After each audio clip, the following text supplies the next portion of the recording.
Welcome back, and in this video of the Networking Fundamentals series, I want to step through the architecture and challenges of distributed denial of service attacks known as DDoS attacks. Now we've got a lot to cover, so let's get started. Distributed denial of service attacks come in many forms, a few different ways of achieving the same end goal, which is to overload websites or other internet-based services. The idea is to generate some kind of traffic which competes against legitimate connections and overloads the hardware or software providing the service. Imagine trying to get into an Apple store on the day when a new iPhone is released. How hard is it to get into the store and get service? What if you added 100,000 random people who just want to queue for no reason and waste the time of the Apple Store staff? That's the physical equivalent of a DDoS attack. The challenge when dealing with DDoS attacks come from the distributed nature of those attacks. It's hard to identify and block traffic because there can be millions of IP addresses involved with larger internet scale attacks. Dealing with DDoS attacks requires specific hardware or software protections. We won't be covering those in this video. I'm limiting this to just discussing how DDoS attacks work, so the architecture of all of the different types of DDoS attacks. Now, DDoS attacks themselves generally fit into one of three categories. First, application layer attacks, such as HTTP floods, and these take advantage of the imbalance of processing between client and server. It's easy for you to request a web page, but it's often very complex for a server to deliver that same page. If you multiply that load difference by 1 billion, then you can have a potentially devastating attack. Next, we've got protocol-based attacks such as SYN floods, and a SYN flood takes advantage of the connection-based nature of requests. Normally, a connection is initiated via a 3-stage handshake, which I detail in a separate video of this series. Well, SYN floods spoof a source IP address and initiate the connection attempt with a server. The server tries to perform step 2 of the handshake, but it can't contact the source address because it's spoofed. In general, it hangs here waiting for a specified duration, and this consumes network resources. And again, if you multiply this effect by 1 billion, this can have significant impact on your ability to provide a service. Lastly, we have volumetric attacks such as DNS amplification, and this relies on how certain protocols such as DNS only take small amounts of data to make the request, such as a DNS resolution request, but in response to that, they can deliver a large amount of data. So one example is an attack of this nature might make requests to DNS servers with a large number of independent requests where the source address is spoofed to be the actual IP address of our website. The DNS servers, potentially hundreds or thousands of them, respond to what they see as legitimate requests and overwhelm a service. DDoS attacks are often orchestrated by one or a small number of people who are in control of huge botnets, and botnets are constructed of machines such as your laptop or your desktop infected with malware. Most attacks come from these botnets, which are constructed from infected hosts, and the owners of these hosts don't even realize that they're part of the attack. Now let's look at how these attacks work visually, but before we do that, it's worth reviewing what a valid application architecture should look like. When a website is working as intended, it looks something like this. First, we have a number of servers which provide the website functionality, in this case, catagram.io. These servers are normally provisioned either based on normal load plus a bit of extra as a buffer, or they're built to auto-scale, which means adding more servers when load increases and removing servers as load decreases. Now, these servers run within a hosting environment which is connected to the public internet via a data connection, which, depending on the speed of this connection, has a limited amount of data that it can transfer and a limit on the number of connections it can handle. Then our application has users who are using a mobile application to upload their latest cat pictures using TCP port 443. Now this is HTTPS, and these connections move across our data connection and arrive at the application servers. Now, under normal circumstances, the vast majority of these connections will be from legitimate users of the application. So this is how it should work. We have an application, the servers are sized appropriately, we have an appropriate data connection, and our users are accessing the application using this infrastructure. Now let's step through what happens with the various different forms of DDoS attack. The first type of DDoS attack is the application layer attack. Architecturally, behind the scenes we have an attacker who is controlling a network of compromised machines known as a botnet. This botnet, or more specifically the machines which form the botnet, are distributed geographically, and in most circumstances the real owners of these machines have no knowledge that they've been compromised. An application layer DDoS attack, as I mentioned at the start of this video, uses the computational imbalance of client-server communications as an attack method. It's easy, for instance, for the botnet to make simple requests to the application. In this case, a HTTP GET of a page called reallycomplex.php. The botnet floods hundreds, thousands, or even tens of thousands of these requests, each of them directed towards the catagram servers. This could mean millions or more of these really simple requests, which are all requesting our reallycomplex.php page. The issue is that while making these requests is simple, responding to these requests can be computationally expensive, and this can have disastrous effects on the servers. It's like throwing hand grenades. They're easy to throw, but they're much more difficult to deal with at the receiving end. The effect is that our servers or the data connection won't have the capacity required to deal with the requests in total.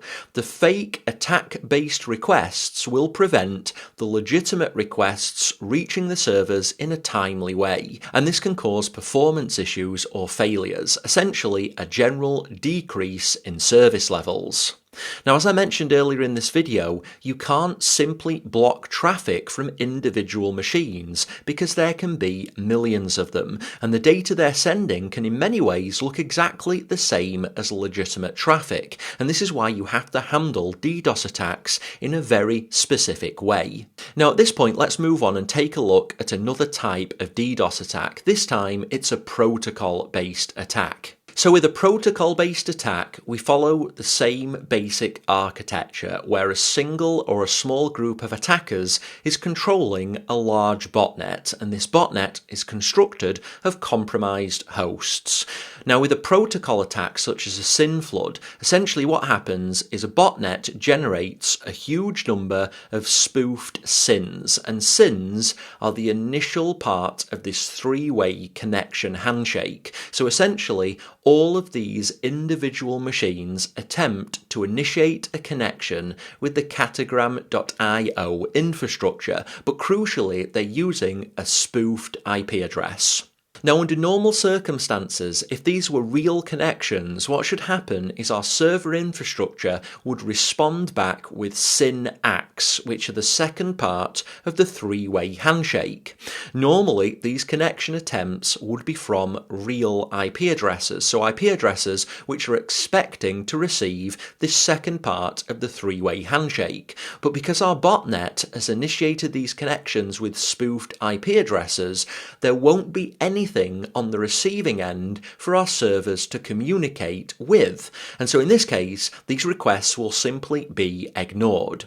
Because they're being ignored, it means the connections will stay in this hung state. The network resources which would otherwise be used for legitimate connections are waiting for this second part of the three-way handshake. And because the botnet is providing millions and millions of these fake connections, it can mean that the network resources are completely consumed with these fake connections. And that means that our legitimate connections won't be able able to connect into our infrastructure, essentially by generating this protocol-based attack, this SYN flood. We're preventing the network resources being used for legitimate requests, and so we're essentially significantly impacting the network capability of this application infrastructure. So because this three-way handshake is designed to work with slower or less reliable connections, our catagram.io infrastructure will wait. It will attempt to connect to these fake source IP addresses.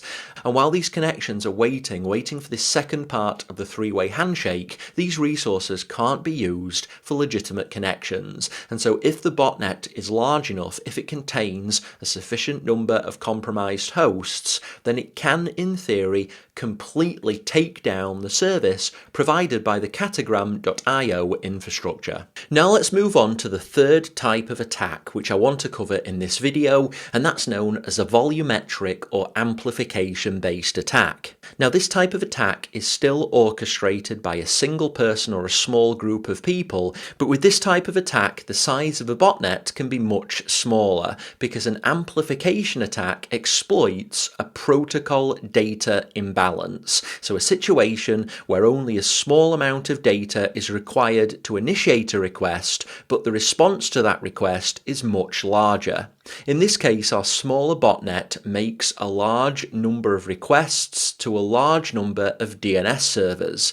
The requests can be made to a large number of DNS servers and be done frequently because the amount of data that it takes to make the request is relatively small.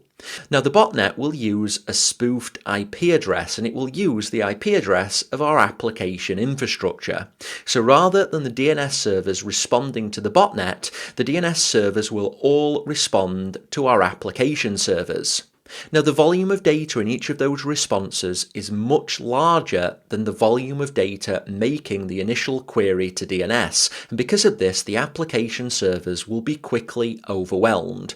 This will generally affect the data connection to our application infrastructure rather than the application server itself, and this will mean that legitimate application users experience degraded levels of performance because they're competing to use the same total capacity of the application data connection with these fake responses coming in from all of these DNS servers.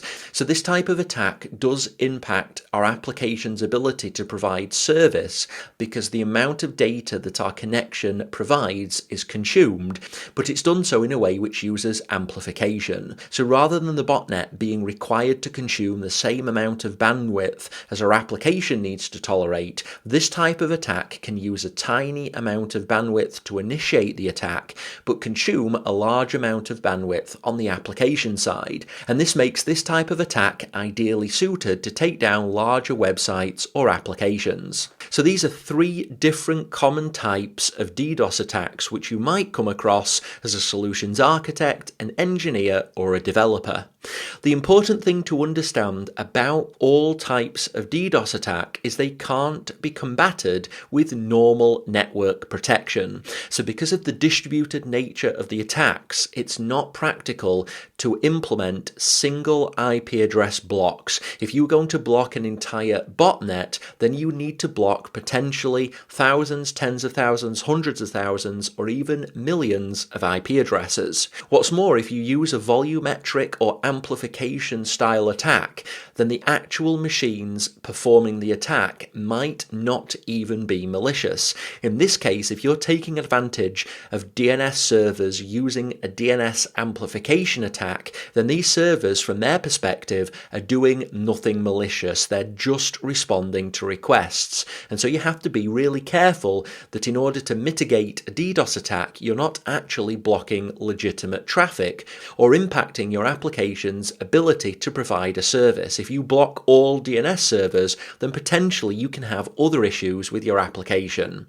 Now, AWS and other cloud environments do provide products and services which are specifically designed to help you combat DDoS attacks. And now that you're aware of the architecture and how these attacks can impact your application, it's going to be much easier for you to understand these different products and services. Now, with that being said, that's everything that I wanted to cover in this video, so go ahead and complete the video, and when you're ready, I look forward to you joining me in the next.